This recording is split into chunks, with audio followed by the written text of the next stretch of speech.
International Student. You can find us on internationalstudent.com. Now, if you've been trying to sift through the numerous colleges and universities throughout the U.S. to find the best option for you, then you're in the right place. We're going to cover a few questions that you need to find the answer to when narrowing down the list of your top schools.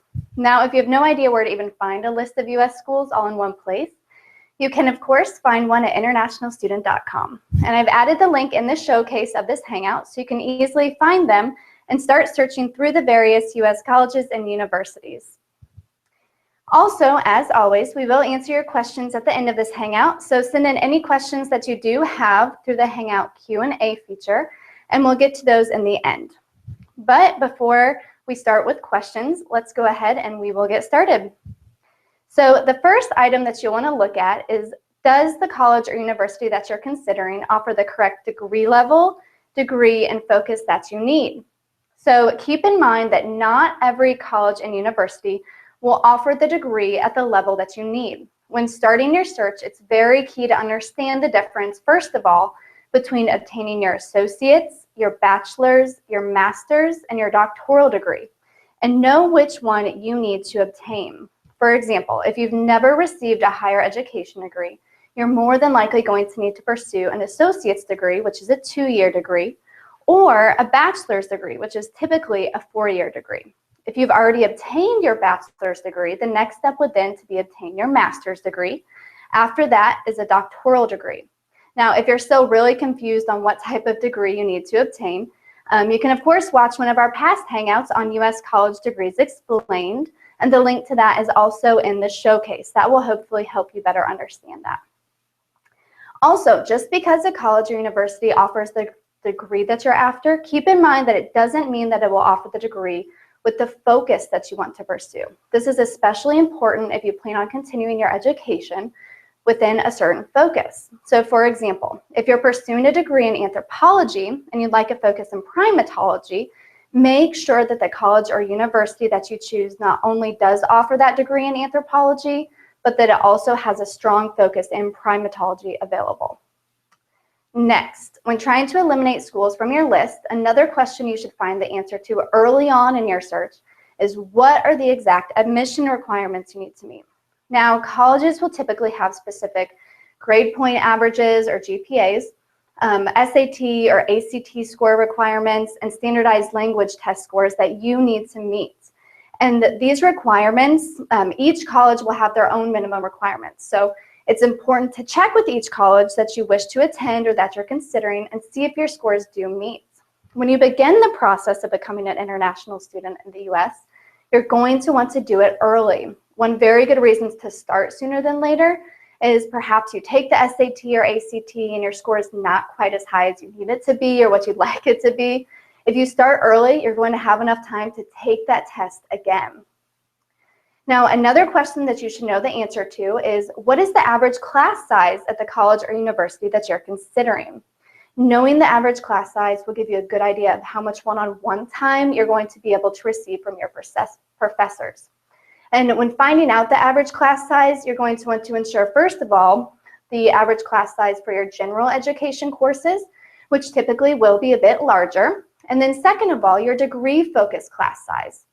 Smaller classes will, of course, mean that you do have more time to ask questions in class or during office hours. Next, if you're like many other students, finding the funds to pursue your education might be a bit of a challenge. So you're going to want to, of course, make sure that you find out the percentage of students who receive financial aid at the colleges or universities that you're considering. Now, while you're on the topic of financial aid, a few other questions that you'll want to ask include the following. So how do you apply for aid? That's a really great question to ask. Is it going to be a separate application from the general college admissions application? And the next, will financial aid still be available after your first year attendance? And if it is, does it typically decrease in how much you'll be receiving? So those are great questions to add to your list as well. And then last on our list, what events or groups are available to students to get involved in? Are there any programs in place to help international students specifically adjust to the new school? Now, of course, your time as an international student will primarily be about receiving your degree. However, your social life will have a big impact on your time in the U.S. And because of this, you're going to want to ensure that the colleges that you're considering do offer plenty of ways for you to get involved, to meet others, and just in general to keep happy. So find out what intramural sports, academic clubs, hobby-focused clubs, Greek life, international student-focused clubs, and other various groups are available. Also, along with social groups, make sure that you find out about any type of support that's available to students on campus. So does the school that you're considering have a writing center, ESL assistance, a student health center, a counseling center, or any other various resources at your disposal? So now that you hopefully know a few questions that you should be asking U.S. colleges and universities that you're considering attending, hopefully it will help you to narrow down your search when trying to find that perfect college for you. Let's go ahead and take a look at any questions that have come in through the Q&A feature. All right, so it looks like we do have one. We have, can anybody tell me the admissions and financial aid process in a U.S. university? So really the process is going to vary greatly from one school to the next. There's not one definite answer of this is what's going to happen. What I would recommend doing first of all is find the school that you want to attend or have a couple lined up, and then contact those schools directly. You're going to need to, as we discussed, you'll need to know what their minimum requirements are so you can realistically evaluate, okay, although I want to attend this college, am I going to be able to get in? So you need to find out what their requirements are and then what type of financial aid they're going to be able to offer you. So will it be within your budget? Those are a few things that you'll want to take a look at, but you will need to contact those schools individually to find out what their process is. And make sure that you do it with enough time that you can actually meet the deadlines. So, you know, unfortunately, if you want to attend the next semester and it's 2 weeks away, unfortunately, you know, the deadline was months ago for you to apply for that semester. So make sure that you pay attention to deadlines as well. All right, next, please tell me the procedure to get admitted in U.S. high school. So very similar to college, what you're going to have to do is you're going to have to contact the high school that you would like to attend and find out exactly how that's going to work. They'll let you know exactly when you need to apply, which once again, it will more than likely be early, what items you need to submit, and then you know, what information you need to know whenever it comes to financial aid. All right, please can you tell me which universities offer a full scholarship program for undergraduate education students? So, you know, we don't have a list of which schools will offer a full scholarship. That would be, once again, with the school. But what you will want to do is contact the schools that you're interested in and see what scholarships they do offer. Now, keep in mind that getting a full scholarship, that's going to be very, very difficult. That's going to be rare. If you get a full scholarship, kudos to you. That's outstanding. But contact them, see what kind of scholarships are available. Also on internationalstudent.com, we do have hundreds of scholarships listed in a scholarship database. Many of them are not specific to colleges or universities. So what you can do is you can go on there, and even if you don't know what college, you know, you're for sure going to be attending, then you can say, okay, well, this scholarship, it doesn't actually have a specific school that I need to be attending, so I'm going to apply for it. So that's an option as well. So make sure you contact your school about school-specific financial aid opportunities, and then look at scholarships that don't require you to be attending a specific school. Those will allow you to get a little bit more financial aid.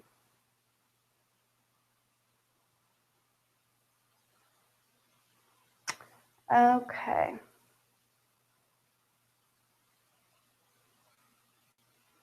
All right, so we have Hattie from Iran. I'd like to know a bit more about the student visa procedure to attend U.S. universities. So of course you're going to have to go through the visa application process. You'll have to go through an interview process, which we do have another hangout actually devoted entirely to tips on how to obtain your F1 visa, how to go through that interview process. It's going to be kind of a lengthy process. And of course, prior to all of that, you're going to have to be admitted into a school. You're going to have to be able to obtain your I-20 from that school.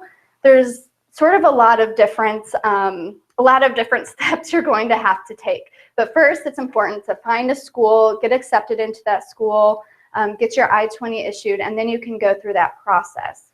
Now, once again, if you go to internationalstudent.com, you can see a lot more information on exactly what steps you're going to have to take, because it's not just an easy, this is what you need to do when you're done with the process.